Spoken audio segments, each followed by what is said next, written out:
Welcome to the Wednesday, December 3rd, 2025 meeting of the Gloucester Conservation Commission. The time is 5:30. Start with a roll call of commissioners. Member Cook. Sergeant. Here. Member Terry. Here. And Member Jackson. Here. Hi. First item on the agenda is administrative briefing. Do you want to announce that Rob Gola is officially resigning? Yeah. Long time commissioner, long time co-chair of the commission, Rob Gola, has resigned from the commission.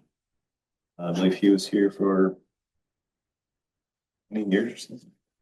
Yeah, not far from that. Yeah. Definitely a big change. Yeah. Well, I think I'll give him a big thank you for his service. Will he come back at some point? Yep. Anything else administrative wise? I guess the only item was I didn't see any comments on the 2026 calendar. I've got some. But I nothing. didn't think they mattered. Yeah, I didn't receive any other dates or anything people had issues with, or I didn't have any issues. okay. I'll formalize that and post that and send it out. All right, we'll close the administrative briefing. We're opening up public comment. Any members of the public who wish to comment on any matters that are not on tonight's agenda, please raise your hands. I have 8 folks on the Zoom with my hands up and nobody here in person. Okay, we'll close the public comment period. Item 3 is minutes review and approval. We have the minutes from the meeting of November 19th. Commissioner Jackson moves to approve the minutes for Conservation Commission meeting of November 19th, 2025 as amended. Commissioner Sargent seconds. Roll call, Member Sergeant. Yes. Member Terry. Yes. And Member Jackson. Yes. Okay. The 4th item on the agenda is an executive session for discussion of ongoing legal proceedings. I understand that Suzanne Egan from the City Legal Department is tied up on another matter and will be joining us at the end of the meeting. Yes. We will be tabling that item until the end of the meeting. 5th item on the agenda is emergency certificates. EC 25-04 for Alewife Brook and Babson Reservoir from the City of Gloucester DPW for vegetation removal along a section of Alewife Creek to mitigate water quality issues in the Babson Reservoir. Siobhan Callahan is joining us now on Zoom.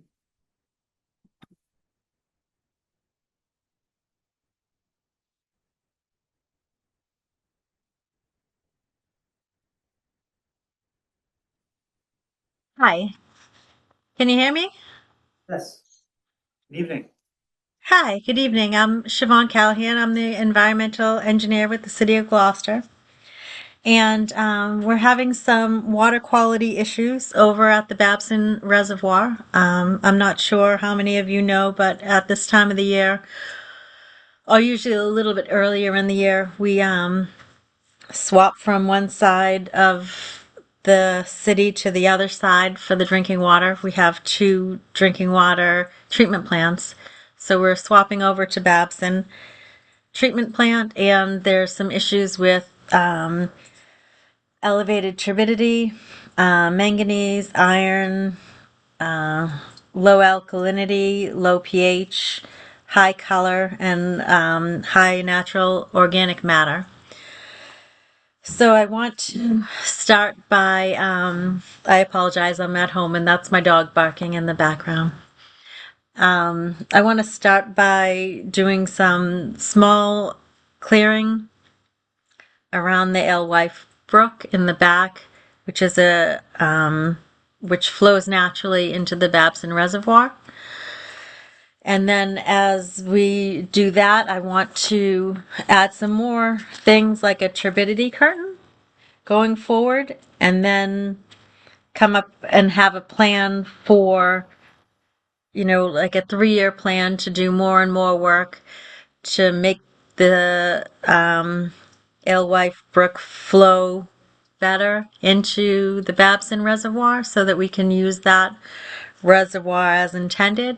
Right now we're mostly using Goose Cove or actually 100% using Goose Cove water because of the issues with the Babson Reservoir. Okay, thank you. Guess we'll open it up for public comments. Do we do some emergency certificate? You don't need to. Okay. You want to. Okay, do we want to do commissioner comments then? Sure.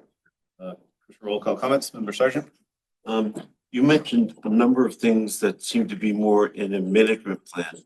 This is an emergency cert for something that needs to take place immediately. So I'm guessing that's removing some of the vegetation in Alewife Brook. Yes. And I'm wondering if that's going to be by hand or by mechanical methods. Are you going to be using heavy machinery or? No, for the short term and for the emergency cert, it'll be hand removal, Okay, you know, thank you. with hand tools. Thank you. Member Terry.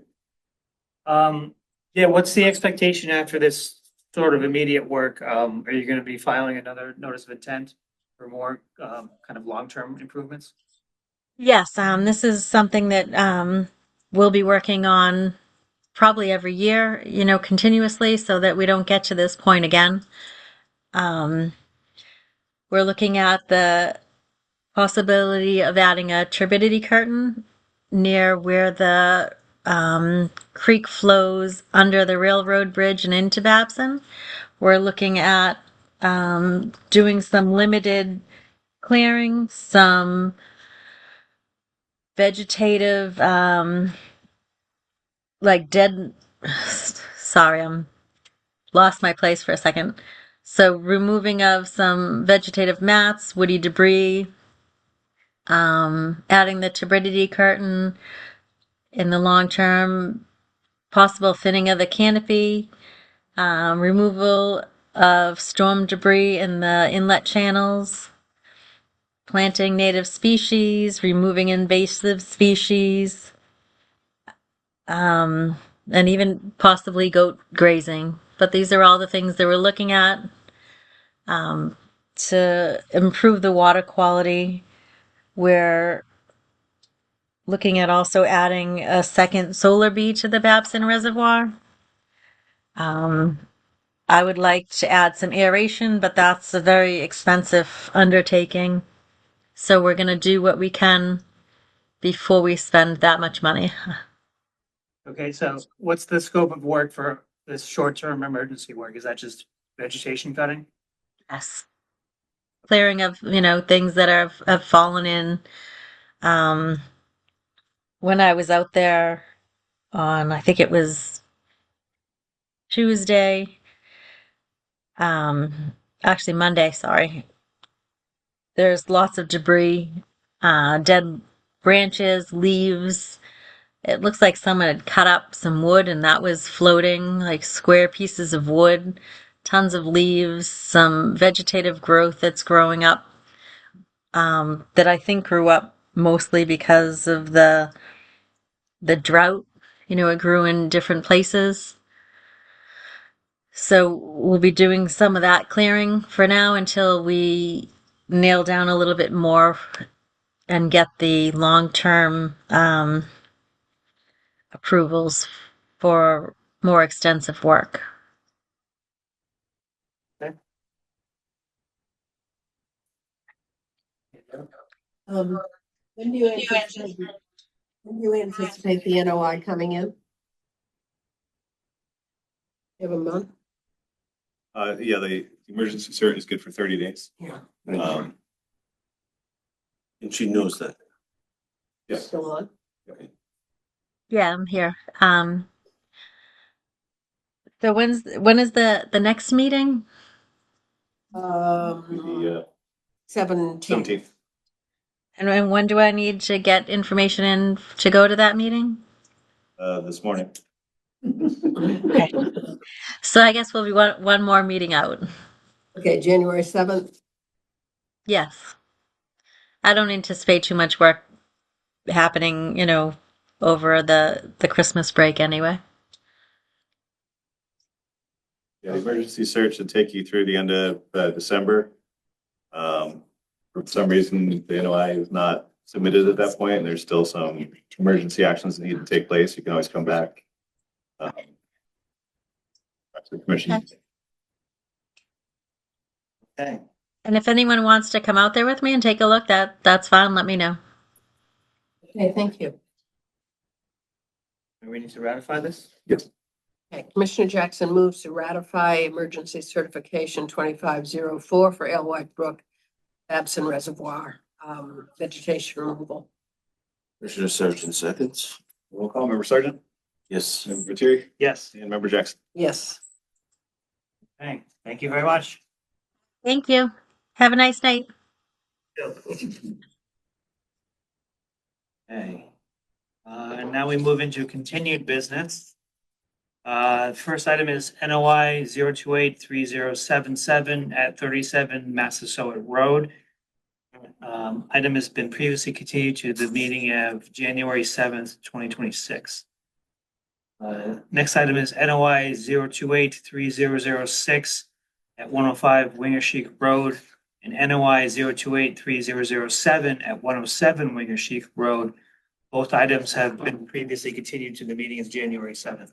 Well, next item, NOI 0282976 at 171 and 281R Magnolia Avenue. This item has been previously continued to the meeting of December 17th. Next item is NOI 0283080 at 598 and 600 Essex Avenue. This has been previously continued to the meeting of December 17th as well. Next item is NOI 0283036 at 3, 6, and 7 Welch Lane and R. Woodman Street. RDL Welch Lane LLC is the applicant for a road and stormwater system construction, utility installation in buffer zone to bordering vegetated wetlands. Joel Favaza from Seaside Legal Solutions, DC representing. No one has requested to continue to January 7th. Okay, Commissioner Jackson moves to continue NOI 0283036 at 3, 6, and 7 Welch Lane and Rear Woodman Street to the Conservation Commission meeting of January 7th, 2026. Commissioner Sargent must abstain. Can we move in on with just two of us? But he still counts as a member. If he abstains, he doesn't if he recuses. Yep. So yes, we can. All So right, I second the motion. okay. Roll call, member Sergeant, Abstain. Terry, Yes. member Jackson. Yeah, yes. Okay. Next item is NOI 0283091 at 33 Way Road. Lata Shukla is the applicant. This is an ecological restoration limited project for the management of aquatic vegetation species with herbicides and algicides in Shukla Pond in land underwater bodies and waterways. Andrew Tebow from Goddard Consulting representing. Good evening, everyone. This is Andrew Tebow with Goddard Consulting. I'm the project's wetland scientist. I also have with me Mike Tartaglia from Solitude Lake Management, if he could be promoted as a panelist as well. And then I will just share my screen and kick this off. So thank you for having us tonight. The commission will remember that we were last here at the October 1st meeting where we introduced the project. Just as a quick recap, this NOI is being filed jointly with Goddard and Solitude Lake Management to reintroduce the pond management program at 33 Way Road. At that October 1st meeting, we had discussed that this property under previous ownership was managing the pond. Since the sale of the property, that has ceased, and they are again seeing the same problems with nuisance vegetation. It's filed as an ecological restoration limited project to reintroduce that program, and we had gone over that in detail on October 1st. At that point, we had really one remaining question with the commission and with the EP. We had our file number, but DEP had given us a comment that they would like to see an actual treatment plan that was submitted that would detail access to the pond, the adjacent wetland resource areas, and confirm the limits of work under the project. At the time of submitting this to the commission, it was just submitted as a narrative application. And so we had continued that meeting out from October out a couple months to allow this plan to be produced, and then it was submitted to the commission last Tuesday, which was November 25th. And so this plan was accompanied by a letter prepared by Goddard that addressed the EP's comment and how we had outlined it within this plan. So at a high level, what this plan does is it confirms that the work area is limited to the pond itself. In the application, the commission would have seen that the only resource areas that are impacted by an ecological restoration limited project like this are the land underwater associated with the pond. And so this treatment map is made to confirm that we outline the pond as the only work area. We show the adjacent wetland resource areas that are not to be impacted by the project. And then we also show our work area. So we were able to confirm with a visual that all access to the pond that's being done as part of this project can come down the existing driveway. Once they get to the house, they can access the pond through the lawn. So there are no additional impacts beyond what was included in the notice of intent. But this was submitted fully to address the comment provided by DEP and to address the remaining comments of the commission. So we believe with this submittal that we've addressed the remaining questions on this, but if there are any remaining questions on either this map itself or the application as a whole, myself and Mike Tartaglia from Solitude are both here on Zoom. Okay, thank you very much. We're going to take public comments and then commissioner comments. Please hold your answers to the end. We'll get through all the questions and then make a note of anything that you need to answer. So with that, any members of the public who wish to comment on this project, please raise your hand. Good evening. My name is Mary Jo Montanino, and I live at 22 Way Road in East Gloucester. And I'm just concerned about the wildlife in the area. We have deer, we have pheasants, we have skunks, and all the usual squirrels and so forth. So if there's a application to this area, is that going to reflect on the birds and the wildlife that are presently longstanding residents of that area as well? It's a very large area. Okay, thank you. We'll go through, make sure we get them to answer the question, but we're going to go through any other public comments and commissioner comments as well. Thank you. Any other questions from the public? Please raise your hand. No other hands up in the room and none on Zoom. Okay, we'll do commissioner roll call comments. Member Sergeant. Thank you for the supplemental material. I suggest that if the homeowners wish to limit nutrient loading, a more extensive vegetated buffer, maybe a grassy swale around portions of the pond, be explored. Thank you. Sure. I have one question about the culvert and sort of the stream at the southern end of the pond, specifically where it drains to and whether it creates a risk of any herbicides or algicides migrating to other bodies of water or resource areas or having any impacts on wildlife. Member Jackson. I have no additional comments. I appreciated the extra information. Hey, Mr. Thibault, please take your time now to answer the questions. We have one question from the public and then two matters raised by the commissioners. Absolutely, yeah, we're more than happy to. I will let Mike Tartaglia jump in. He is actually the applicator that works with Solitude. So the question about the pesticides being used or the herbicides being used in the local wildlife, he's more than fit to answer that question.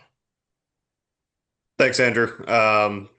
To address that public question, every herbicide and algicide that Solitude utilizes is EPA and state registered.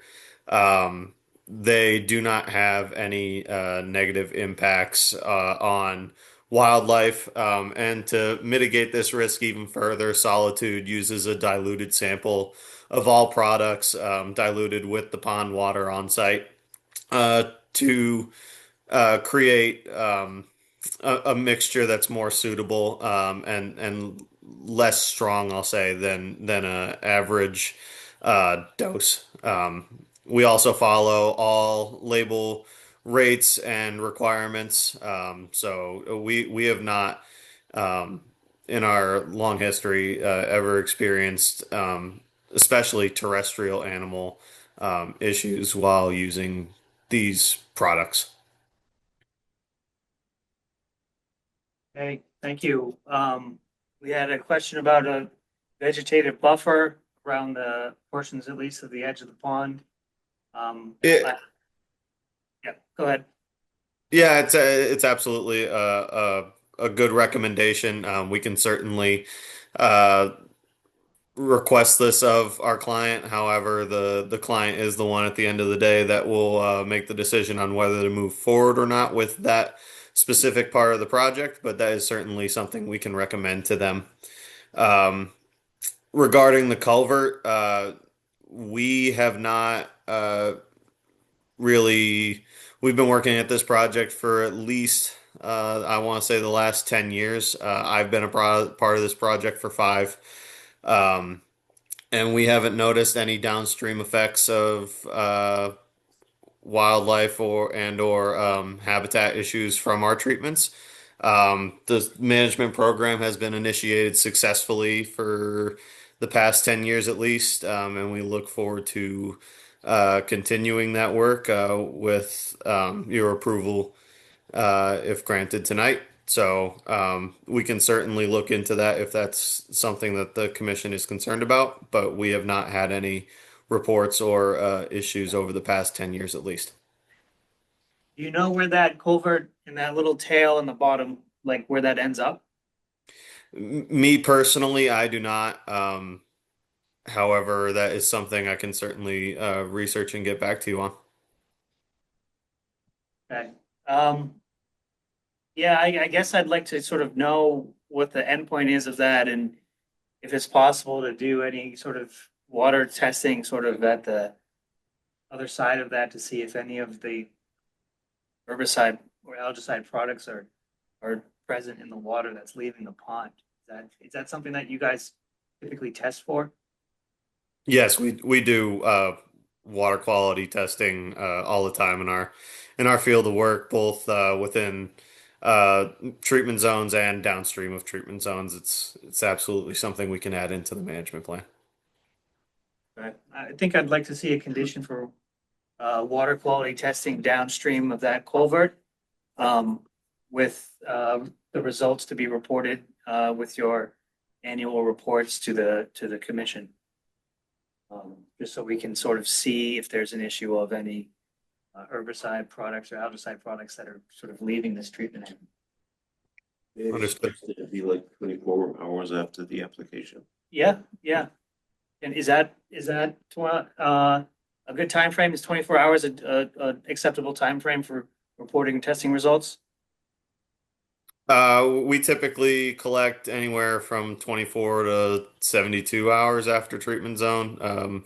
I find in my personal opinion that 48 hours offers the best reading of any residuals left over. It allows for the chemical also adequate amount of time to be taken up by any plants within the actual treatment zone as well. So that is certainly a doable time frame, but anywhere between 24 and 72 hours after the fact is acceptable.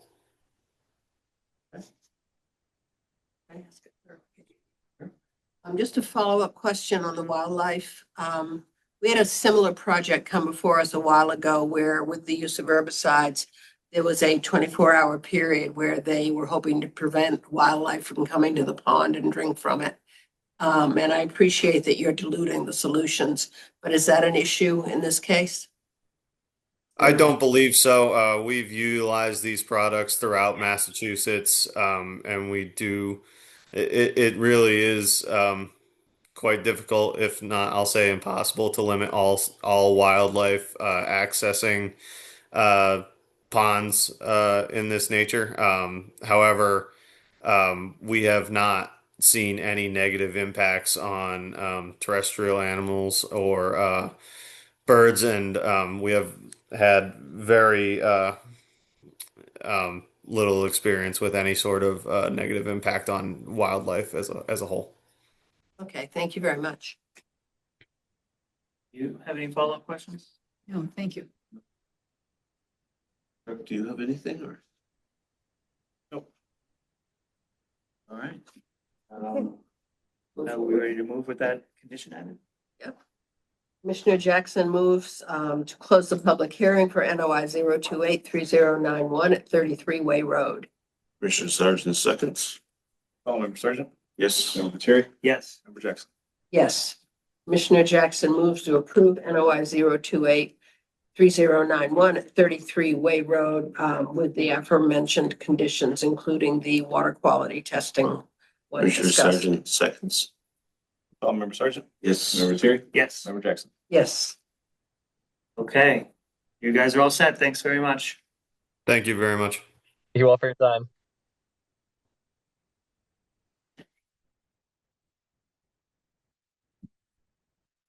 Next item on the agenda is NOI 0283098 at 50 Essex Avenue. The applicant is the City of Gloucester DPW. Project is an addition of a secondary treatment system to the existing water pollution control facility in riverfront area, land subject to coastal storm flowage, and buffer zone and coastal resource areas. Lisa Carrozza from Tetra Tech is representing. Hi, thanks very much. Lisa Carrozza with Tetra Tech.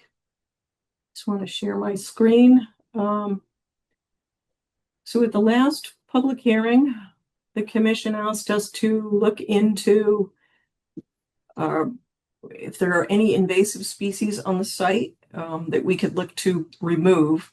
So our wetland scientist went out last week and he identified, this is the side yard behind the parking area. This is Essex Ave right here. So it's adjacent to the street. So he found 24 black locust trees within the tree line. They're spread out. They're not in one localized, band of trees. So it's throughout this orange hatch area. He also found 4 multiflora rose and then 4 autumn olive. So we added those polygons, if you will, to this plan, and we gave direction to the contractor to employ a landscaper that would come out and tag these trees and then apply an herbicide to those. So that's where we stand. If you recall, the rest of the mitigation for trees was on site. So I think this was the last thing that you had asked for in terms of a mitigation for removing the 33 trees on site. Yes, I think so. Okay, thank you very much. We will take public comments and then commissioner comments and then get back to you with anything. So any members of the public who wish to comment on this project, please raise your hand. We have no hands up on Zoom and none here in person. Okay, Commissioner roll call comments. Sergeant. Thank you for the recent submittal of the planting plan and the invasive species removal plan. I'd like a condition that the invasive species be removed by mechanical means only and not by use of herbicides and disposed of in an appropriate manner.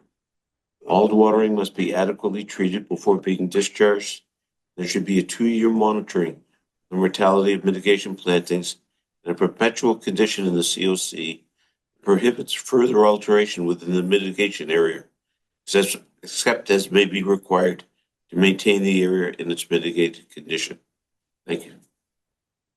Member Terry. No further comments. Member Jackson. I think Mr. Sargent covered it all. Did you have anything to add, Chuck?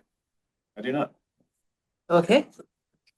Commissioner Jackson moves to close the public hearing for NOI 0283098 at 50 Essex Avenue. Commissioner Sargent seconds. Roll call. Member Sergeant. Yes. Member Terry. Yes. Member Jackson. Yes.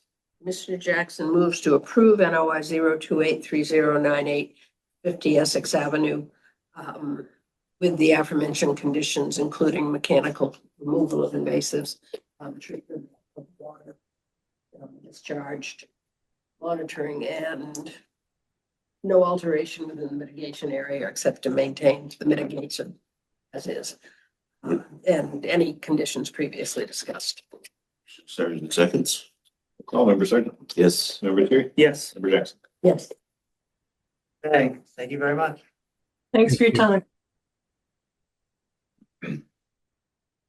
Next item is an ANRAD 028 with no DEP number. It was assigned, it's 3101. Okay, DEP number 0283101 at 1117 in R Dory Road. The applicant is Brian Maloney. This is an abbreviated notice of resource area delineation. Greg Hockmuth from Epsilon Associates Incorporated.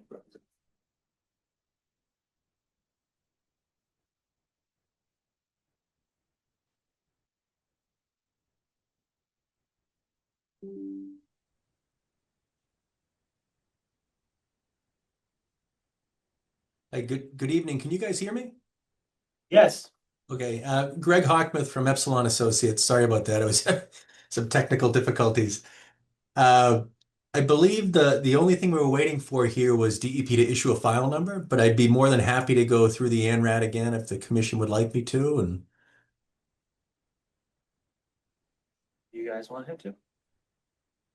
Okay, I think we're all set with that. I think we'll go straight to public comments and then any commissioner comments if there are any. So, any members of the public who wish to comment on this project, please raise your hand. We have no hands up in person and none on the Zoom. Any commissioner comments? Here. I'll just reiterate, just confirm that you want an approval of the ANRAD only for the A, B, and C series wetlands with no determination for the R parcel west of the power lines. That was discussed at the last meeting. I just want to confirm that's still the case. that's still the case. Correct. Jackson? I have no additional comments. Move forward. Commissioner Jackson moves to close the public hearing for ANRAD 0283101 at 1117 and R Dory Road. Commissioner Sargent seconds. Roll call, Member Sergeant. Yes. Member Terry. Yes. Member Jackson. Yes. Commissioner Jackson moves to approve ANRAD 0283101 at 1117 and R Dory Road for the A, B, and C wetlands areas and excluding the rear parcel west of the power lines. Commissioner Sargent seconds. Call, Member Sergeant. Yes. Member Terry. Yes. Member Jackson. Yes. All right. Thank you very much. Have a good night. Okay. Last item of continued business is NOI 028, no DEP number still? Signed, I guess today, 3102. Okay. NOI 0283102 at 492 Penny Lane. Benjamin Bradley is the applicant. This is for the expansion and addition of a second floor and stairway and elevating a portion of the home in riverfront area, coastal dune, area of critical environmental concern, land subject to coastal storm flowage, priority and estimated habitat, rare species, and buffer zone to ACEC. Ryan Boisford, the design and build.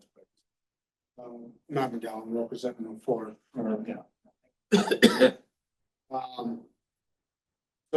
Obviously we did a site visit just last week and just before the holidays, it was tough to get a hold of everyone and get stuff out.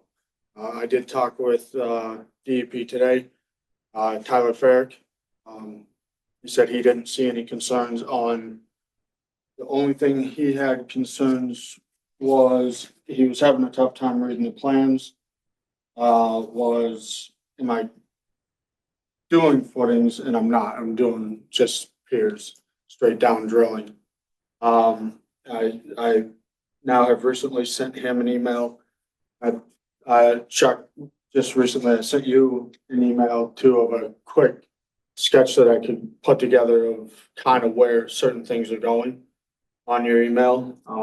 Just the best I could do with what I had because my architect wasn't able to get plans out, over the holidays. It was kind of one of those, it's a, can't really get everyone on the phone at once, but as far as I know, everything that we went over on site,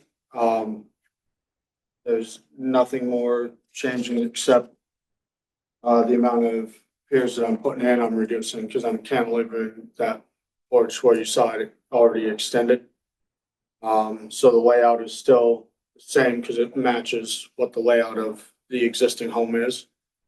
So the only added on structure is the staircase that extends out. And you saw that the area there was already in. The only other thing is I was gonna add, so just cantilevers out that much. The shed that's there, I had to do this quick because my architect wasn't gonna do much. That shed's getting taken out, which I explained to you guys, and that whole pad that's underneath it. That's just the staircase where it's going up. Piers that are going in the ground of the blue. Several of them are underneath the existing house. Those ones are only out 3.5 feet from the existing structure, which there's no vegetation that isn't already far away from that. The pathway on the next one, I believe, because that pathway needs to be accessed to the septic that's to the left there, which you guys did see on site. I wanted to try to add some trees like the American holly trees and everything that actually do survive a lot better and add more structure to that dune area to the right. Where you could see a lot of trees were dying off and stuff like that. I just wanted to make sure that that pathway stayed, what it needed to be. Because planting dune grass every time they come in to do the 3 services that they do a year, they come in with their lines, they do what they do, and there's no other way to access it except right up where you guys saw that path. So doing dune grass again, it would just get ruined every time. So I figured if I line the pathway with, more structured trees, especially the American holly, because they last, and and salt life and everything else, especially out there. I figured that would be something at the end of it to plant those to keep everything more solid for the ground level. But outside of that, everything is going on top of that structure right there, directly even with the face of that. So there's nothing really changing except those small areas. So that's, but DEP, they asked, I am still having stuff drawn up so it can be uploaded to everything.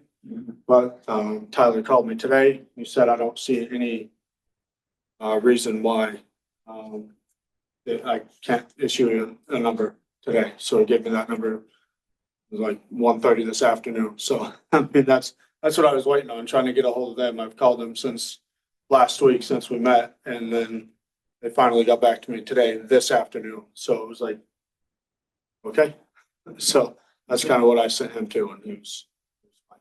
Okay. All right, we're gonna do public comments and then commissioner comments. Any members of the public who wish to comment on this project, please raise your hand.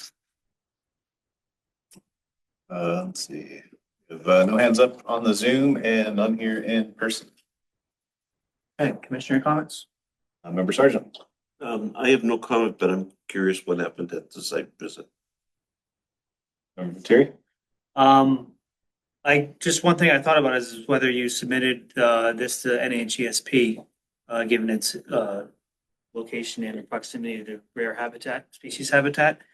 So we're gonna get through all the commissioner comments and then you'll have a chance to answer. Site visit was super helpful for just seeing the site and seeing the layout, seeing what's existing there and the location of where the work is going to be. I didn't see any sort of big concerns coming out of that. My big concern was just getting a plan that showed all the resource areas drawn on it, and in proximity or relative to the work that's being done. So I don't think we have that yet. So, I mean, we're still gonna need to see that, and we may, depending on what happens with NHESP, I'm not sure if they need to take time to review this as well. Member Jackson. No, I also feel that we need the plan with the resource areas on it. That was mentioned by DEP as well. I have no further comments. Anything, Chuck?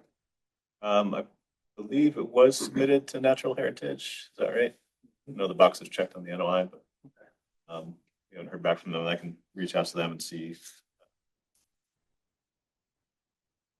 Yeah, they may have time of year restrictions on work, depending on what species were there. It might be a plover area, so usually can't really do any work from like April, June. Or so kind of generally in that time frame. So I would hold off until we get feedback from NHSP and that plan as well. I think we talked to you about wouldn't be any additional of the lattice being put on the expansion areas there. Yeah, when you put those plans on, you kind of mimicked what was there. The lattice isn't gonna be on there because it's gonna affect the work that's gonna be done. So it's not gonna, I'll be taking that out anyways. So that won't be a concern, because I'm not gonna add further out with that. That'll just get my way anyways, so. Hey, you want to go out to the next meeting then, December 17th? Yeah. Okay. Commissioner Jackson moves to continue NOI 0283102 at 49 Two Penny Lane, the Conservation Commission meeting of December 17th, 2025. Commissioner Sargent seconds. We'll call Member Sargent, Yes. Member Terry, Yes. Member Jackson. Yes. Okay. On to new business. Really quick on that. Yes. So what are you guys waiting on from, a lot of stuff got submitted today. Obviously, that was a quick turnaround on getting that number, but what else are you guys waiting on so I can get on the phone and make those calls? The plan with the delineations on it. Yeah, which they did get, that's why they're supposed to be sending that out too. But that was all. That, and I think Chuck's gonna reach out to NHESP, so I don't think you need to do anything on that one, so I think Okay. it just needs to be the plan. Okay. Does that sound right? 4 weeks to get this thing done.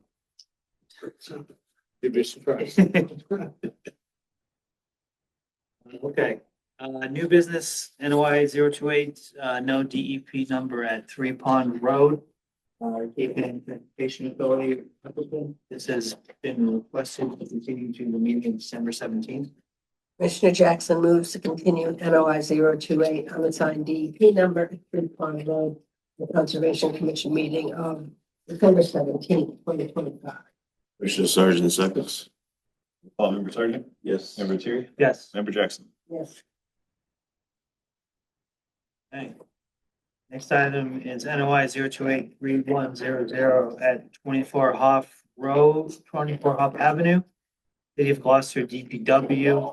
This is for repairs to an existing damaged revetment and landscaping repairs in coastal resource areas, land subject to coastal storm flowage and buffer zone to coastal resource areas. David Smith from GZA Geo Environmental Inc. Good evening, Commissioners. David Smith from GZA, 144 Elm Street, in Amesbury, representing the City of Gloucester Department of Public Works for the project at the Cressy Beach revetment storm damage repair project, which is at Stage Fort Park. Let's see if I can share my screen.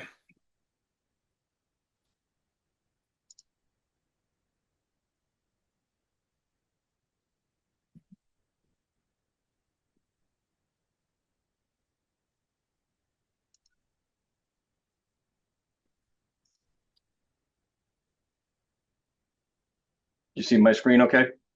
Yes. Okay, great. So Stage Fort Park is on the west, sort of the northern west of Gloucester Outer Harbor. I think most people are familiar with it. It's a city-owned parcel.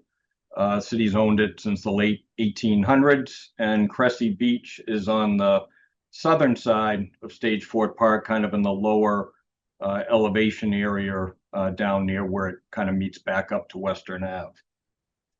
So the project site is this area of Cressy Beach. It's about 1,200 feet long, of a shoreline that has been fortified over the years, and actually dating back to about 1936, where the Works Project Administration constructed a large granite stone wall along the entire 1,200-foot length from the west side over here to the east side and this side. Don't know quite the history from 1936 to the early 1990s, but in the no-name storm of 1991, that seawall got destroyed. Pretty much most of the 1,200 feet was compromised. I think the total length was about 1,000 feet. 200 feet of that 1,000-foot stretch that got destroyed during the storm over on the western side was rebuilt as a wall, and the remaining 800 or so feet was reconstructed as a stone revetment to the same height as what the wall was. And then the slope behind it was filled because it had scoured all behind the wall once it was compromised and eroded some of that shoreline. And then basically was loam and seed, and I actually have pictures from that 1995 construction that occurred after the 91 storm.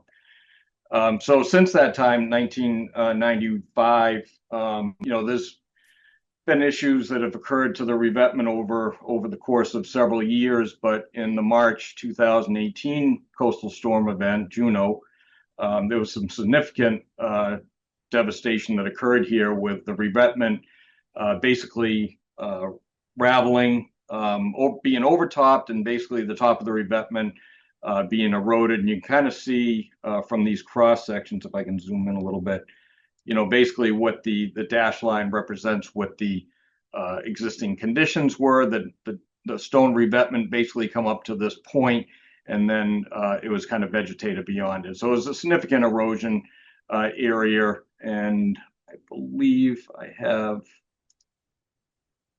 I don't know if I could show it, but there were photos within the notice of intent that basically, here they are right here.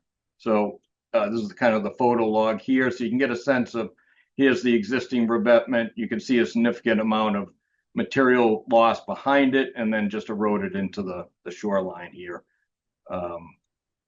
Couple other views. This is a view here from the water side. After the storm event, it was a FEMA declared storm. So the city was able to secure the FEMA assistance for this project. So we've been working with them to basically come up with a plan to do the in-kind repairs, because that's what FEMA provides funding for. But they also provide mitigation for improvements. So the area kind of in the lower diagonal hatched area are the areas where the stone revetment was compromised. We're looking to basically restore that in kind, putting armor stone, 2 to 4 ton stone back in that location. And then this kind of crosshatch that's on the north side of it, behind it, this is the area that you saw where the eroded bluff is basically just compromised. So we're looking to fill that back in, and then create an additional revetment that basically covers that particular area there. Because given the height of the original revetment at elevation 19, FEMA flood is in a velocity zone of 25, you get some wave run up, you get some splash over that occurs, and overwash, and certainly that will compromise the backside. So city felt it was important to be able to, not keep coming back and vegetating this and just put loam and seed, is to kind of fortify that. And FEMA has allowed that mitigation. And if you look at the cross sections here, so basically this sloped revetment in the top capstone is mimicking what was currently out there and constructed in the 90s. And then we're looking to extend at a different slope, a different size stone, a little bit smaller, 1 ton stone back. We're going to have a bedding layer of stone, and then this will be granular fill to occupy the void space here. So that's one particular section, and it does vary, as you saw in plan view, along that whole shoreline as far as the erosion that's occurred. And then this is just another particular section, section B. So this was A over here, and then B is over this side. So that's the proposed project. These trees that have existed along this edge, if you can see from the photos, especially these two trees are compromised with the roots. They are still alive. The second tree in is maybe less alive than all the others, but it still had plenty of leaves on it this year. We're looking to, be able to do this project work and protect these trees and have them survive. The city also offered to be able to plant 6 new trees just on the landward side of the existing ones, and we thought it would be good to kind of infill in the gaps of the trees. And then also there's going to be a vegetated buffer. It's going to be a 10-foot wide strip that's going to go along the top of that revetment. So if we go back to the cross sections, it's going to be right at the top of the slope here. On the drawings, we do have the landscape planting list and the quantities. This came from CZM's coastal plant list. I believe it's Pennsylvania sage, Virginia rose, Carolina rose, and northern bayberry that we're looking to infill back here. The construction will occur from both the beach side. We have allowed for like a 20-foot strip right along the base of the revetment to be able to perform the work from the beach. Certainly at low tide, we're not going to be out there at high tide. And this is the same method that occurred back in the 90s when they constructed this. And then also working from the top side in between the trees and basically, this area here. We do propose to have a staging area. So this is Hoe Ave. This is over in this area is where that cupboard kind of takeout restaurant is. Parking lots here. So access to Cressy Beach is along this pathway here, and then there's an opening. This isn't going to change. There's no work being proposed on the east side. It's really basically from about 200 or 300 feet in to the west from the opening is where the restoration work's going to take place. This area here will be used for staging for equipment and for stone deliveries and so forth. And they will access the beach through this opening and along this sort of strip. The idea is to recover the stones that have raveled, but certainly we're not going to come out onto the beach to mine them. We're not going to dig it up the beach. This is just surface stones. Any stones that are further out, we're just going to basically leave, and it'll be sacrificial. We don't intend to again, go mining and digging up the beach to go look for the stones. We're basically going to be using the existing stones and also bringing in supplemental as well. And then the area right behind the work site here is also going to be used for kind of staging and actually performing the work. The site will be restored after the work is completed. And let me just see if I can. Okay, so these are actually photos. Believe it or not, I think I took them in 1995. Strangely enough, it's that long ago. But this is when the project work occurred, when it went from the granite stone wall to a stone revetment. So you can see basically we had equipment on the beach side. Again, this was done at, kind of low tide. Seems like the tide's coming in here, but it was high and dry. And then work also occurred from the top side as well. Back to the drawing. So that's basically the project in a nutshell. We did receive a comment through Chuck from Catherine Glenn at CZM, and she had some questions regarding the coastal bank delineation, the performance standards. So there is a coastal bank at the site. That's no doubt about it. This is a vertical buffer protecting, this park area behind here, and obviously the road further back, a couple hundred feet back. Because of the fact that it has been fortified for over 90 years, we don't consider this being a sediment source to the beach. The uniqueness of Cressy Beach is the fact that there is no kind of downdrift or littoral transport of sediments. You kind of bookended. It's almost like a pocket beach. You have this sort of wall that continues along the west side, and then it goes into the rocky shoreline. continuing down on Western Ave. And then on the east side is that sort of where it kind of rises the grade up into Stage Fort Park and ledge outcrops here. So you don't have a whole lot of, sort of transport of sediment. We did look back in the 95 drawing and compared it to our survey, and strangely enough, the beach has remained about the same. There was some slight variation over on the western side with the high water mark as far as where it was delineated, but for the most part, this is a coarse sand, medium to coarse sand beach. It's got gravel, it's got beach cobble that goes kind of in and out, seasonal fluctuations. The shoreline here, the eroded areas are fine sand and silt. This is left over from glacial deposits. So it's certainly not, the same material as what we see on the beach here. So we felt, given the fact that there has been insignificant shoreline change for, over the years since it's been, tracked, and the fact that it is, been armored and fortified for a very long time. We don't feel that this is, a sediment source to the beach, nor does the city really want to make it a sediment source to the beach. It wants to be able to protect the park. So I did provide a comment back to Chuck on Kath's comment. We also did receive the DEP file number, and with that came comments from DEP. These are in regards to the coastal dune at the site, which they thought, based on the photographs, that there was a coastal dune here. We don't agree with that because the definition of a coastal dune is a hill mound ridge of sediment that was deposited by wind action or storm overwash. So this backland here is not indicative of a coastal dune. This is a sloping, basically landform.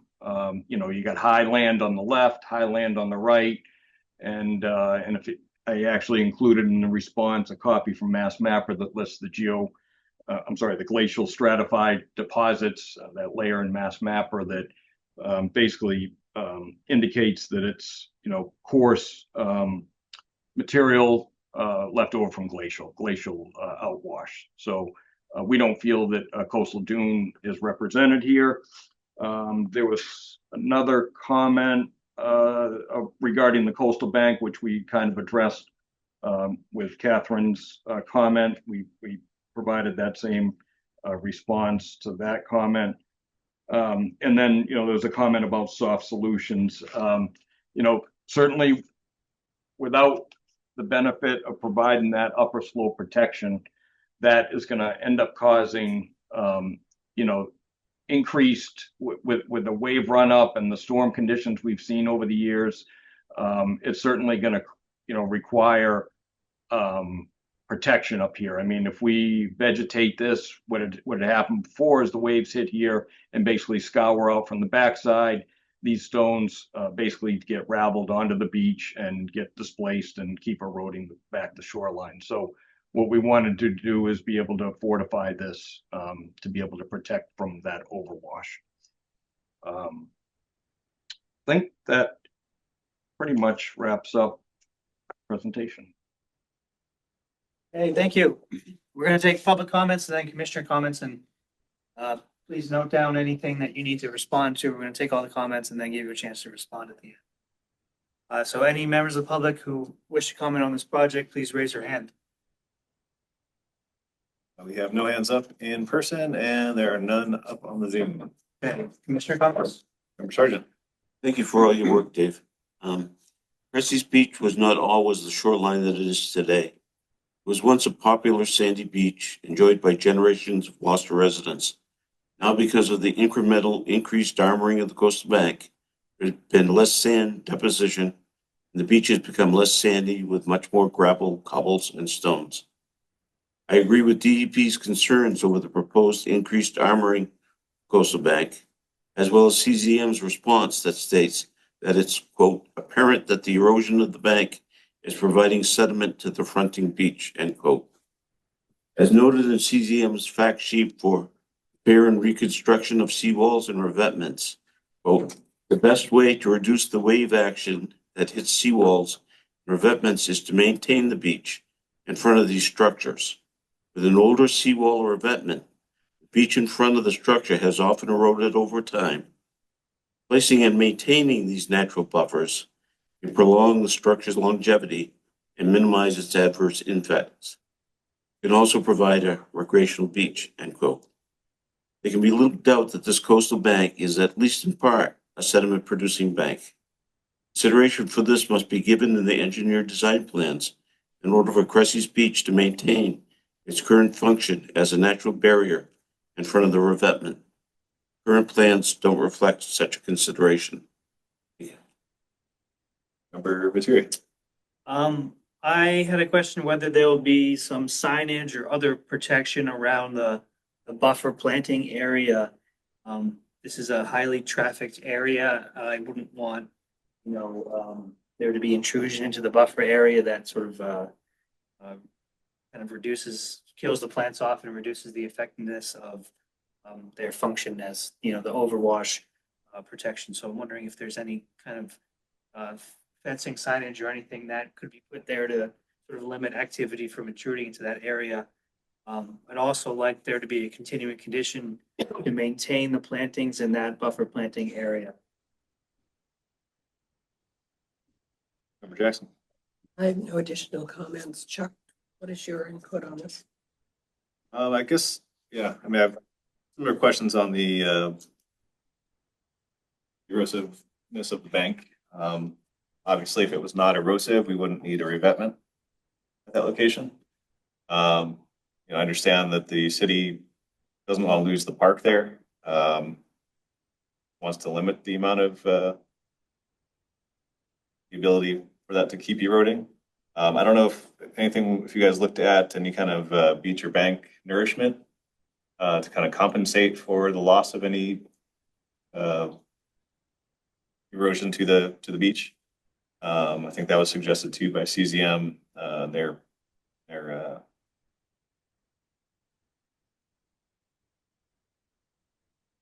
report that they put out for reworking coastal bank section. And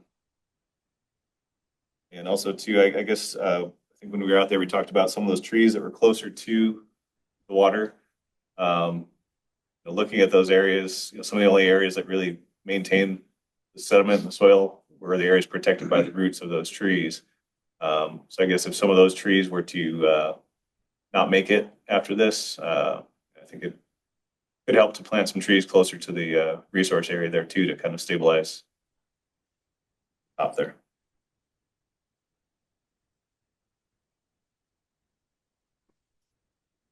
Okay, David, anything responding to all the comments? Sure. Well, I think Commissioner Sargent kind of, basically repeated what was indicated, from CZM, and we're not disagreeing it's a coastal bank. It doesn't provide a sediment source. Is this, the reason why the beach is now gravelly and got beach cobble? I tend to disagree with that. I think in looking at the material in that eroded bluff, it's amazing how actually fine that material is. I think if we're considering leaving it as is and allowing it to erode, no, I think it's a safety issue, number one. So certainly the city would not do the revetment work and leave a big void there, right? So I guess the other alternative would be just to fill it, loam and seed, plant it, put other vegetations there and hope that it'll last. We've done that. Granted, it was 20, 30 years ago, or so, but it didn't last. So the idea of trying to protect that, I think is important. I think it's important to the city. I think it's important to the park. Interestingly enough, in 1995, when this work was proposed, they had proposed beach nourishment as part of this project. And the Conservation Commission rejected that idea in favor of plantings on the upper slope. So I don't know if we haven't discussed beach nourishment. It certainly wouldn't be reimbursed by FEMA. The city would have to take that on. We'd have to use compatible sediments, which is a little tricky given the fact that there's a lot of significant beach there. So how, and coarse sediment. So we'd have to look a little bit closer at that. But I think, we'd like to try to be able to protect that upper part of the slope from future wave impacts. Commissioner Viteri, with regard to the buffer, we hadn't considered fencing a sign, but that's a great idea. I think that works. I think the two different species of beach rose, I think once they're established, I don't think people would want to walk in anyways, but certainly we hadn't thought of it, but we could easily put signage or maybe a fencing. It would be on the city to maintain it. I don't think that's a problem. I know in other parks, they've had other, entities maintain plantings, so hopefully maybe that could occur there. And Chuck's comment, again, having to do with the nourishment, we could propose that. I'd have to get back to the city and kind of noodle on that a little bit more. We already have lost 1,200 cubic yards of sediment with the amount that did get eroded. So, I mean, if you want to consider that nourishment, it's already on the beach, and if it's there, it's there. I don't think it is. So I think that sediment is too fine and it's disappeared. Certainly in my site visits and just looking at the visual appearance. And as far as trees go, if we needed to plant more trees, Mike Hale did kind of give the blessing that whatever you want for trees will accommodate. Okay, any further thoughts? Yes, as far as the coastal bank, if you can't avoid, and you need to add the riprap, then you need to mitigate, and therefore, you have to look at some ways to mitigate, the loss of that. And Joe, anything? No. No, when would you like to continue to? If possible, the 17th. Okay, Commissioner Jackson moves to continue NOI 0283100 at 24 Hoe Avenue to the Conservation Commission meeting of December 17th, 2025. Commissioner Sargent seconds. Roll call, Member Sergeant, Yes. Member Materi, Yes. Member Jackson. Yes. Okay, we'll see you in a couple weeks. Yep. Can I just ask one final question on the mitigation, Commissioner Sargent? Are you thinking vegetation, or is it you just leaving it up to me to come up with what a mitigation would be? I would really like to design the project for you, but unfortunately I can't. I just wanted to have some direction for the 17th. Right. Okay. Come up with something. Thank you. Okay, thank you. All right, next item, last item of new business is amendment 0283002 at 22 Forest Lane. Vignesh Patel is the applicant. This is an amendment to order of conditions 0283002 to modify a planting plan in riverfront area and buffer zone to bordering vegetated wetlands. Greg Cephalo. Hi, Greg Cephalo, representing the Patels, 22 Forest Lane. At the last meeting, we were asked to file an amendment, which we have done. We forwarded a modified plan of the planting, identifying the number of trees that we plan to plant, which would be 8. And then we have included 258 shrubs and ferns to plant in conjunction with that to help in the mitigation plan. Again, we're working within the same parameters that the original site plan was developed for.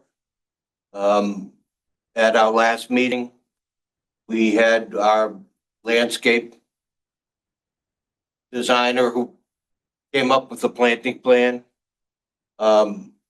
explain why she felt the reduction in planting would help the area and ensure survival of the plants. We've planned to provide irrigation for those areas so that this stuff will be watered regularly. And we're just hoping that it's going to be enough so we can start moving forward on this thing. Okay, thank you. We'll take public comments and then commissioner comments. Any members of the public who wish to comment on this project, please raise your hand. We have no hands up on the Zoom and none in person. Commissioner comments? Member Sergeant. I'd like a 2-year monitoring for the mortality mitigation plantings and a perpetual condition in the COC that prevents further alteration within the mitigation area, except as may be required to maintain the area in its mitigated condition. Member Terry. No further comments. Member Jackson. Just a question. On the plan, it talks about including 74 trees, and you're saying you only want to do 8, but are you covering the same 4,000 square feet of? Yes, planting? we are. We're working within the mitigation area that was provided with the original plan. Okay. Chuck, anything?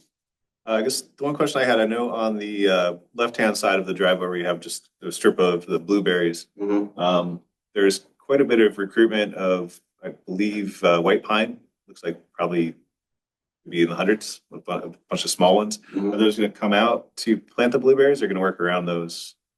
We're going to do our best to work around anything to ensure that what we plant survives as well. That's the whole thrust of this, is to make sure that what we plant will grow in perpetuity. Okay. Move forward. Commissioner Jackson moves to close the public hearing for amendment 0283002 at 22 Forest Lane. Commissioner Sargent seconds. We'll call Member Sergeant. Yes. Member Terry. Yes. Member Jackson. Yes. Commissioner Jackson moves to approve amendment 0283002 at 22 Forest Lane with the conditions previously discussed, including a 2-year monitoring on the vegetation with no further alteration in the mitigation area except to maintain the mitigation. Commissioner Sargent seconds. Roll call. Member Sergeant. Yes. Member Terry. Yes. And Member Jackson. Yes.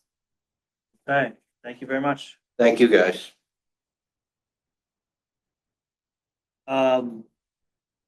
Suzanne's here. Do we want to do executive session or go through the certificates of compliance and violations? I don't want to interrupt you. Next items are certificates of compliance. First one is RCOC 028-933 at 3 Welch Lane, ratification of an unissued certificate of compliance from 2016. Commissioner Sargent must recuse. I don't think you really need to go anywhere. I think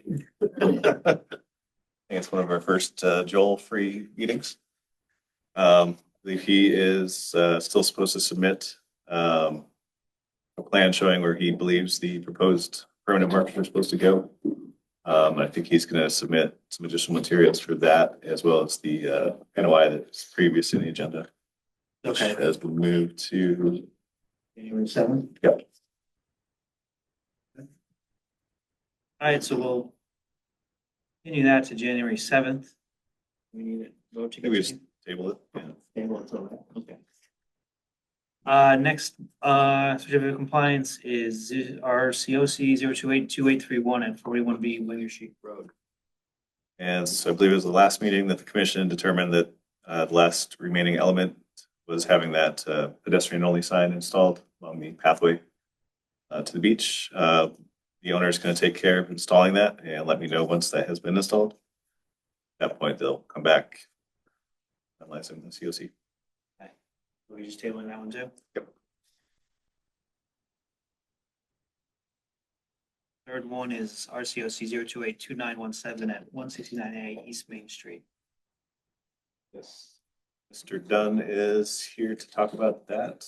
I will just bring up the plan briefly.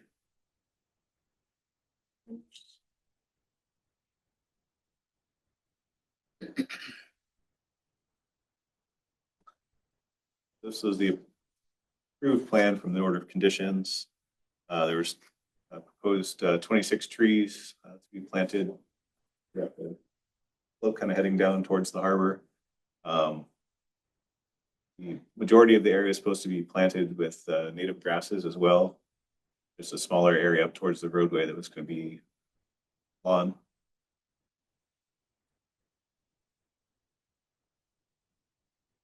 And my site visits. Yeah, pictures? Yep. Found to be pretty much mostly sod planted there, so.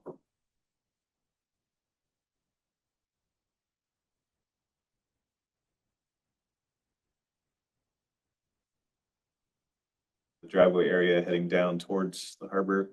There were a couple plantings along surrounding portion of the parking area.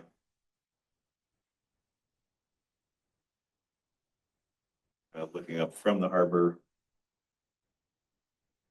structure, but as you can see, there's none of the trees have been planted, and it's sod grass rather than native grass. You might want to. Well, good. Are you Mr. John? Yes, I am. Okay. So I guess we'll hear you on it, on the matter. Oh, yeah, my name's Phil Dunn, project manager and property manager. This was an elongated project through last year, and really just got finished up in the last month. So in such late in the season, we felt that our landscaper felt that planting some of the trees they wouldn't make it this late in the season. We definitely do have plans and to install some arborvitaes across the back of the building there. But the other plantings, we had to change the site plan significantly, and the retaining wall there is filled in with small plantings and shrubs. But with the retaining wall, we literally only have small triangles of sod deep enough to take anything. So it was going to be unrealistic to try and plant any larger shrubs in those areas. The grass sod was a later decision, and we do have plans to put in some grasses, some more taller grasses. But really, the way we had to change the site plan and give access for DPW, I think in one of the other pictures you see from the water side there, Chuck, if we can go back to that picture. We had to maintain access to a drain manhole cover there for the sewer easement, drainage easement for DPW, which is there. So we had to barricade that around, protect it. Otherwise, we have to build that up another 4 or 5 feet and raise the manhole cover as well. So we needed to give access to the lower lot, we call it, for DPW. So we had to turn this route around, and then that sharpened the elevation there from the lower lot up, and so we wanted to cover that with riprap. We did put in additional significant drainage. We had to accommodate our neighbor at 165 East Main Street. The lot line goes right down her side of the house, and she'd been using that as on our side in the driveway for many, many years, and that's been there for 20 years plus. And in raising the site for 4 to 5 feet to accommodate our handicap spot, took away her parking. So we had to accommodate that for her.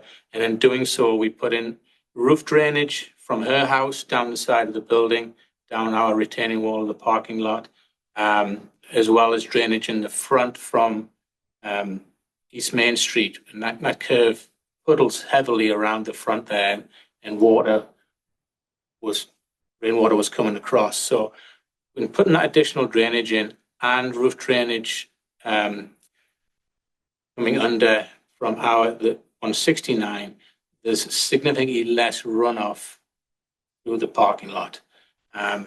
So we try to accommodate that as well. Asking for a bit of relief of the original plan. But again, we are planning on planting some trees, particularly arborvitaes. But we also don't want to restrict the view to the water from, an upgraded property like it is. One last thing as well, it was my first time going through this process, not an excuse. But I wish I'd sort of held back our civil engineers in proposing all of those plantings when really everything there was additional, because it was a vacant lot for so many years. It was ripped up asphalt and trash. So we've upgraded the lot significantly, as you can see. There's a nice property now. And so, open for your comments and how you wish me to proceed. Oh, one other thing, if I can add, our civil engineers actually closed its doors now as well, so I can't go back to them to try and help fix this. Whether I speak to our landscape designer and try and help come into some sort of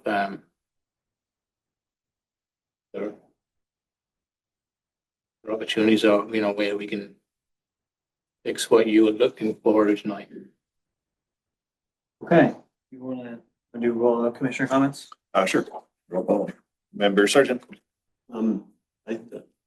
I believe you have to, abide by the conditions of, the NOI. I think that's it. Jerry. Few questions. What's on the lower lot area? It's nothing right now. It's an original asphalt lot. It's this common ownership between 169 and 159, which is Atlantic Fish and Seafood, the factory. Is that part of the original project to do anything there? There's nothing immediate in any plans there, but it is property of 159 as part of that property lot. And we are the first floor of 169 we're utilizing as a sales office for Atlantic Fish. So we needed access there. It didn't show in the pictures, but we've got a rough milled access round behind the parking area from a original gate and steps down from the 159 lot for access. So coming to and fro from 169 to 159 now. When does your order of conditions expire? Do you know? Let's see. I'm sure it's probably still valid because of the Permanent Extension Act. Yeah. Oh, we got an extra 2 years. I know when it was issued. What I'm thinking is if you can't plant until the spring, you could just wait, come back in the spring, plant something, and then come back and ask for a certificate of compliance at that point. Yeah. You could just withdraw the current certificate of compliance, do your planting, and come back to us and ask for that issuance of that certificate of compliance. No, you've mentioned that you have some idea of what you're planting. I mean, there's obviously a planting plan, which doesn't seem, in my opinion, doesn't seem too onerous. So I think, we'd like to see, that is the governing plan. We'd like to see planting in, compliance with what's on that plan. If you want to do something different, I'd say you'd have to come back and request an amendment to that to us, and we have to review that. But I think you have plenty of time. You don't need to get the certificate of compliance right now. I think you could come back in the spring after you've done some planting and maybe even some monitoring, because we usually have a 2-year monitoring for mortality. So, I mean, it might be a little premature right now to consider the certificate of compliance request. So I guess the first thing would be to figure out how much time you have. Yeah, it looks like it could be probably April 2028. That expires. So you've got a lot of time. Yeah. I think. Yeah, I'd say, come back and do some planting and come back and see how that goes and see if you can, plant into substantial compliance with the existing plan. If you want to change the plan and you want us to consider that, then come back with an amendment. I'd say those are the two kind of paths for you. Yeah. I think part of the consideration during the process of the NOI for having plantings in there was a large part of that grass area is within the floodplain. And so, having more than just lawn that has very short roots, having something with more substantial roots will help lock in that soil. So if there is a flood, it doesn't get all washed away and then end up in the harbor. Fair enough. I appreciate that. I was anticipating, feedback there, so I wasn't understanding wasn't going to get it this evening. So I just wanted to be here myself and speak to you directly. Yes, and I agree with Mr. Materi, took the words out of my mouth, basically. But I want to emphasize, please, if you decide you want to change what you're supposed to be doing, come in before rather than after. Right, yeah. The one who heard just before you was an amendment for a planting plan, so that'd be the process. I see. Yeah, all right, fair enough. Thank you. Would you like to withdraw the request right now? Yes, yeah. Withdraw the request. Need a motion for that? Need a motion on that? Make one. Suzanne says yes. Commissioner Jackson moves to withdraw the RCOC 0282-917 for 169A East Main Street. Commissioner Sargent seconds. Roll call, Member Sergeant, Yes. Member Terry, Yes. Member Jackson. Yes. Right. Have a big time. Thank you. And I think Chuck is available if you have any other questions as well, too. Moving to violations, first one is EO 2408 at Whistle Stop Way. Permitted clearing of vegetation and bordering vegetated wetland and buffer zone. Mark Arnold, Goddard Consulting, and Eric Swanson from Corliss Landscape and Irrigation representing. So they have finished up the Phragmites removal that proposed for this season. They basically wrapped up all their activities until the spring at this point, and I have requested that they provide an end of the year summary report. Working on that.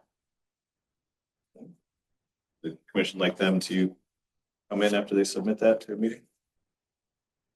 I don't think they need to, if we don't have any questions, probably. just Receive wanna- it, we'll see. Yeah, receive it and review it and see if there are any questions.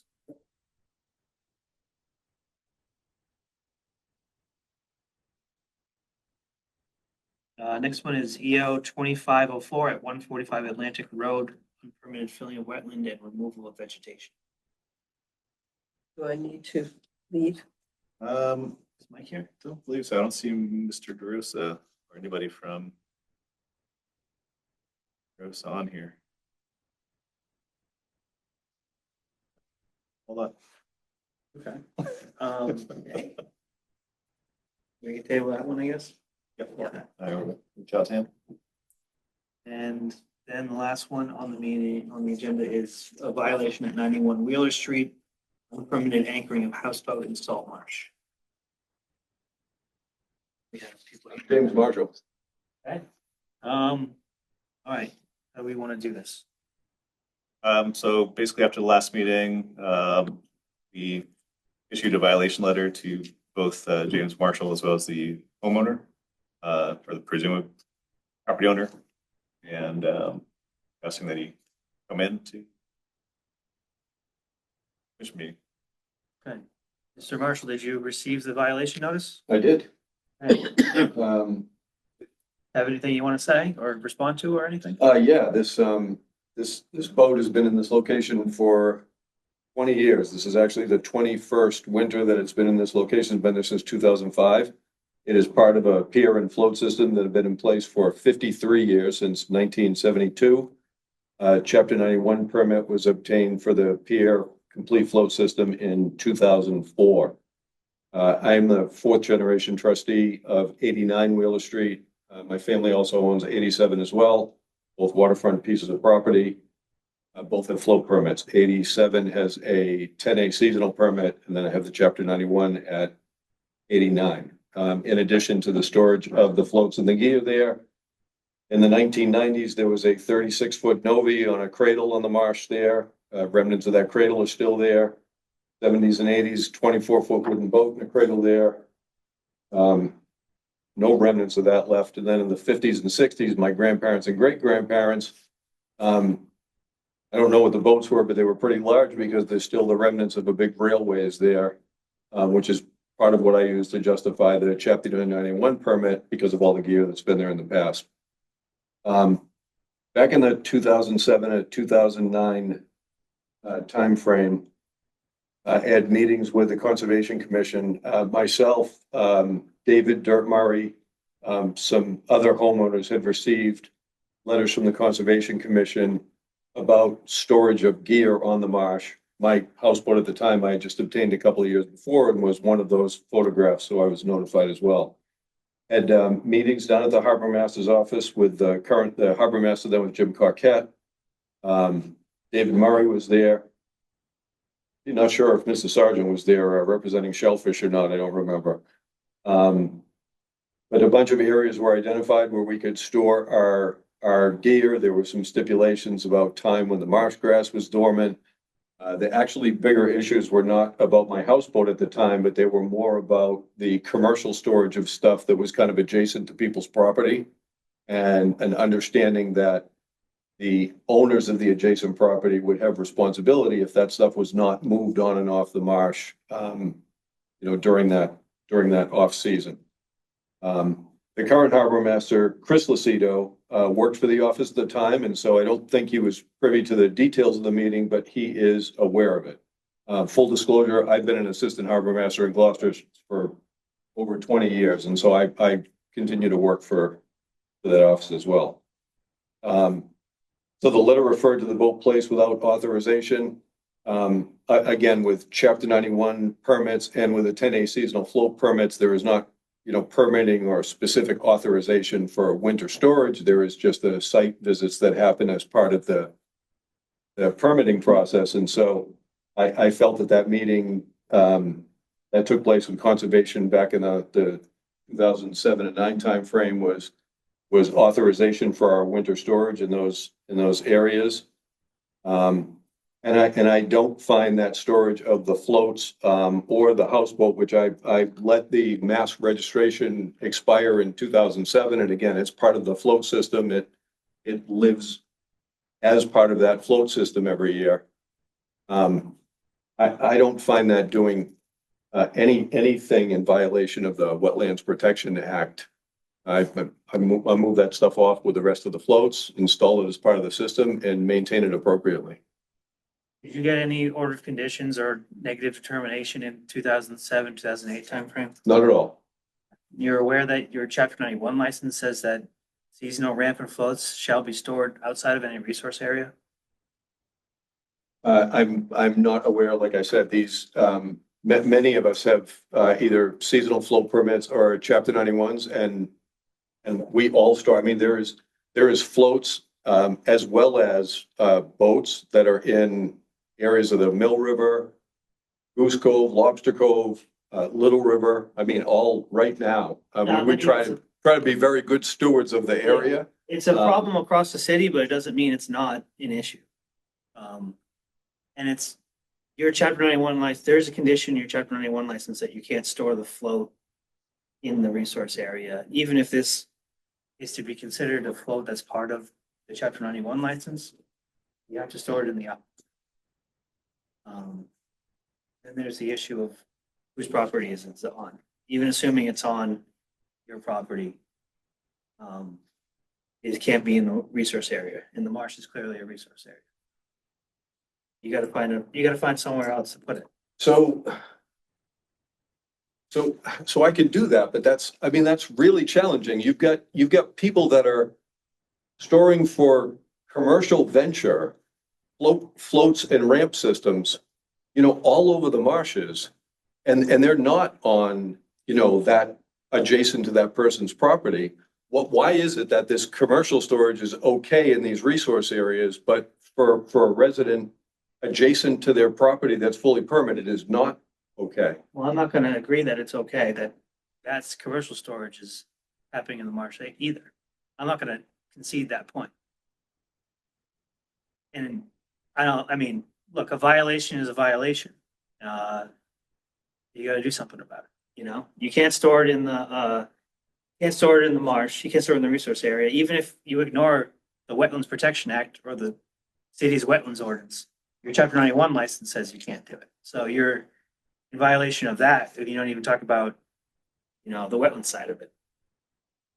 I want to clarify as well, Commissioner. I did reach out to DP Waterways to discuss the Chapter 91 license.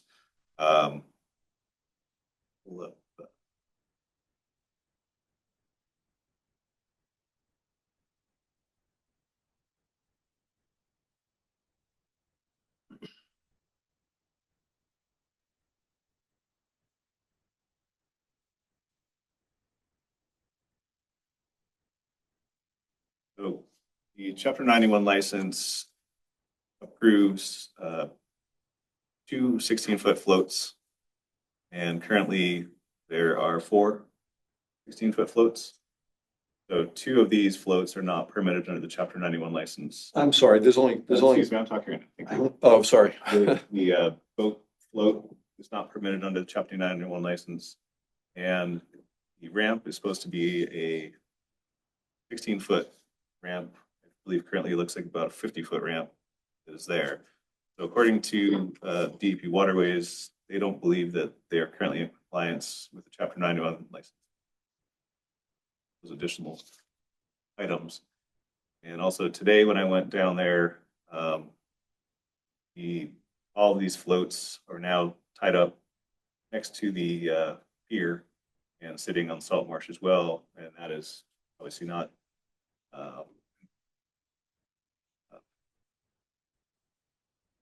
that's violating Chapter 91 license as well, that says that those need to be stored outside of resource area. So sounds like you got some cleanup on your Chapter 91 license, but. I'm sorry, I've only got two floats there now. Okay. And I understand this. I went from a wooden ramp that I had that was only 16 feet long back in 2004 when I got this license, and actually narrowed the whole pier by 1.5 feet to be able, because I got a 24-foot aluminum ramp. And so my permit is up for renewal in 2027. I am still honoring, if you go back to the drawing, I'm still honoring the overall square footage of the permit, although the configuration has changed slightly in the past. It was a 15-year permit, but I got a extension through COVID, so it's been a little bit more than 15 years now. Okay, there's still the condition that you can't store the floats in the resource area. And then that's, we don't, Chapter 91 is DEP's purview. Our purview is resource areas, wetland resource areas in the city. So you're storing on the salt marsh. Can't do that without, asking for some sort of conservation permission. You don't have an order of conditions. You don't have a negative determination. It doesn't sound like, even if you had one in 2007, 2009 timeframe, it's long expired now. So. I understand. I really want to do the right. I really want to do the right thing. This is what we've done in these areas for years. If there is some, I am happy to move these floats and this whole system anywhere during the off season. The only challenge that I have is the people who maintain the floats store them in resource areas. I don't know a place where I can put I can put the floats back where they are in the summertime and just maybe disconnect the ramp and sit them on them. I don't. You have space in the upland on the property to put it? I don't know how I would be able to get, I don't know how I'd be able to get the floats there. Right, like I don't have I can't get, backhoes or equipment or cranes down into the backyard. So I don't really have any way to move anything up beyond like a full moon tide. Which is kind of what we do, but again, I can. You could float it to a ramp. Take it out of the ramp or a landing or somewhere around there. So that's exactly what we were talking about doing, as a city because of this issue back. That's what this was all about in the 2007, 2008 timeframe. And then this this liability of trying to pick up floats and take them out of the water at either the high school boat ramp or places like Stone Pier. They have a lot of environmental and then liability and physical challenges with just being able to move all of this gear. I mean, I would be happy to do that. There isn't anybody in this city that is moving floats, and no residents that are moving floats and physically picking them up out of the water. Well, look, it sounds like it's a bigger problem than just you in the city. So, that's a different question about how to address that problem. So I'm okay to keep all of the things off of the resource area. I do have to disconnect the ramp in the winter time. So I mean, I can manage putting that stuff there, but I mean, I don't have any gear in the water. Everything is winterized. I mean, we're in a dangerous part of the season. I mean, this has been there for 20 years. I mean, can I start to comply with this starting next winter? I think I'm so worried about trying to move this stuff during this winter season. And again, this boat hasn't had a motor on it since I let the registration expire. So I have no way to drive this stuff around or. I think we can take some comments from the public unless any other commissioners have any thoughts. I would be happy if you moved it up the salt marsh and kept it, on the end of, where you have your gangway and stuff for the time being, and then that would give you some chance for next winter to figure out a more permanent solution. But it has to come off the salt marsh. And there are good tides coming up. I'm not worried. I'm not worried about the tides. I'm worried about all of my moorings and things being out for the sea. Like I'm trying to be respectful of like the clamming area. And so I use all like, temporary moorings. And so I don't know. I'll do what I can. We're coming into the winter. I mean, if you're gonna force me to move it, I'm just gonna have to I'll try and get some help and see what Joe Boylan and Dave Murray have available for equipment, and I'll do my best to move things around. But I mean, this stuff has been stored like this. The houseboat's been there for 20 years. The float system has literally been there for 50. I mean, I will work with the city, and we had identified the point on the kind of outer part of the cove. You're looking out from my area there on the right-hand side. It's really a kind of a rocky, gravelly point. That was one of the areas that was identified for float storage. Maybe we can find a piece of that you don't consider a resource area. We actually were intending to store, all of the gear there from the Mill River because it was, kind of not as sensitive an area. But what we were doing previously seemed okay. I know the area you're talking about, and I think that's owned by, a group of people or something. And yeah. I think it's actually, I think it's like the rest of this marsh. It's not like you look in the GIS map and it's just like the rest of the marsh. But I'm not sure. We can certainly look into that.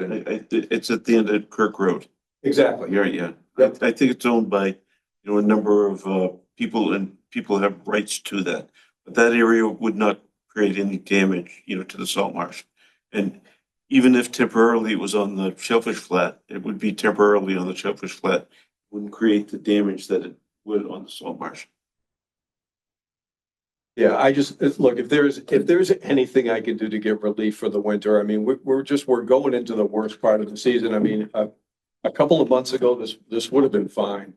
And again, I'm really thoughtful of doing the right thing for the environment. I mean, I want that place there for my descendants. The last thing I want, I mean, it pains me to see that marsh eroding away, right? Well,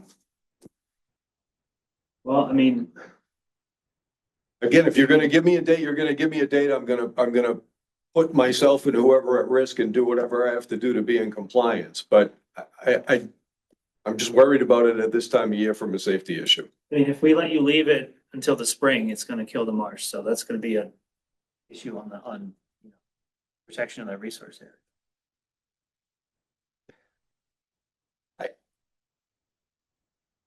That marsh looks pristine every summer. That stuff has been there for 50 years.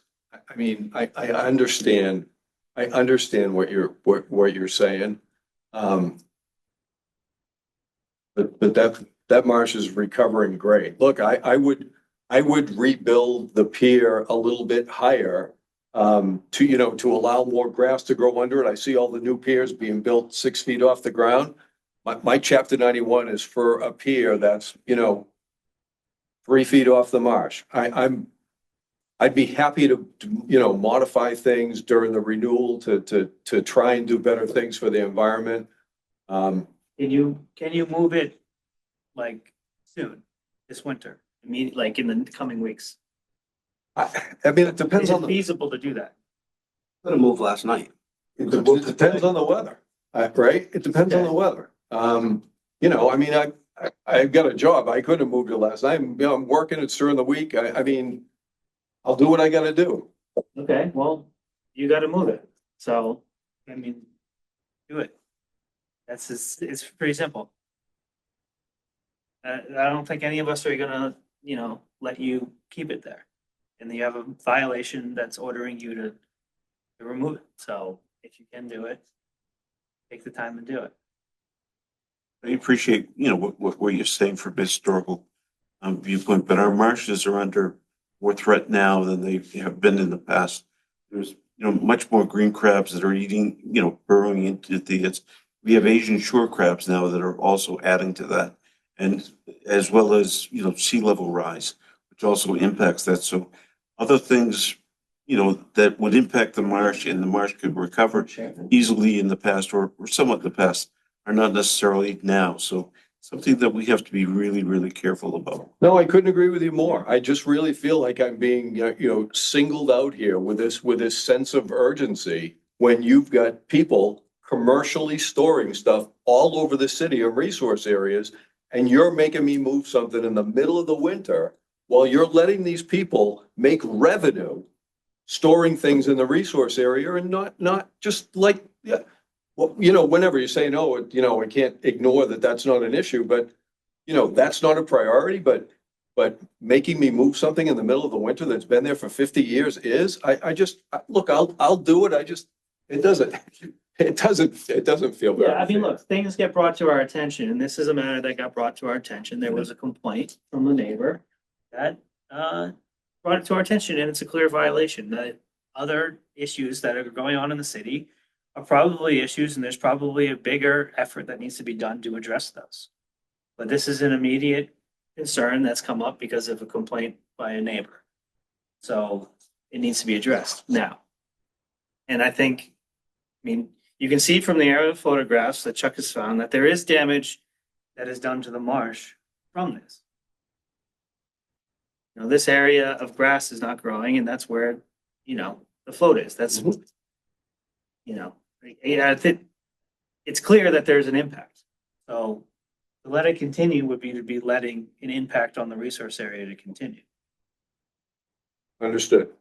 I can only move, I need a 10.5 foot tide to be able to move that stuff off. So if I get it, if it's windy, I mean, you gotta give me a break. If it's blowing, it's trouble, The right? next opportunity where the tide conditions are correct and it's safe to do so, we'd like to see it move. I will absolutely do that. There are really good tides from now through Sunday, and I have highlighted them for you.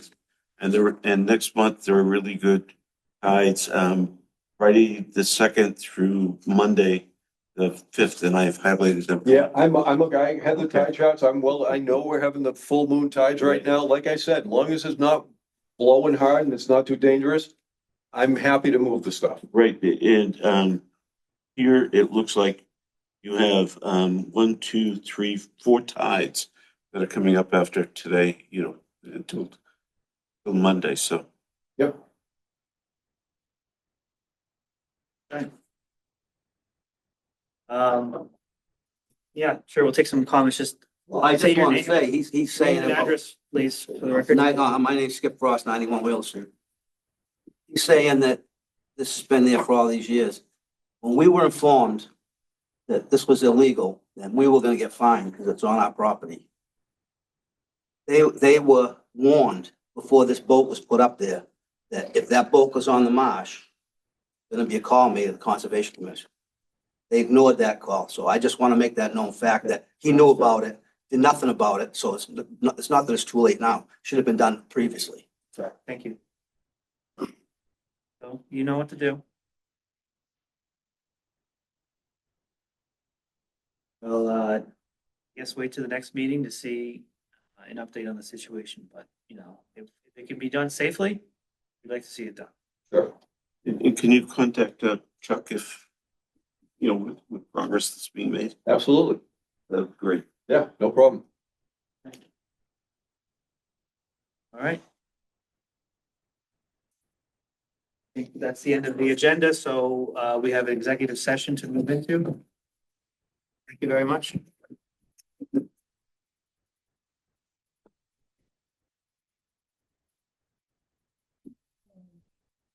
We need to move to go into executive session. Commissioner Jackson. And let them know that we're not coming back.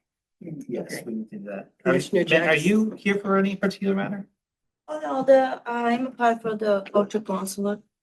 And then they told me to be in the meeting and take some notes, so. What have you applied? I'm the culture counselor.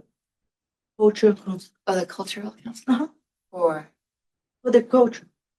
For the all the, let me show you.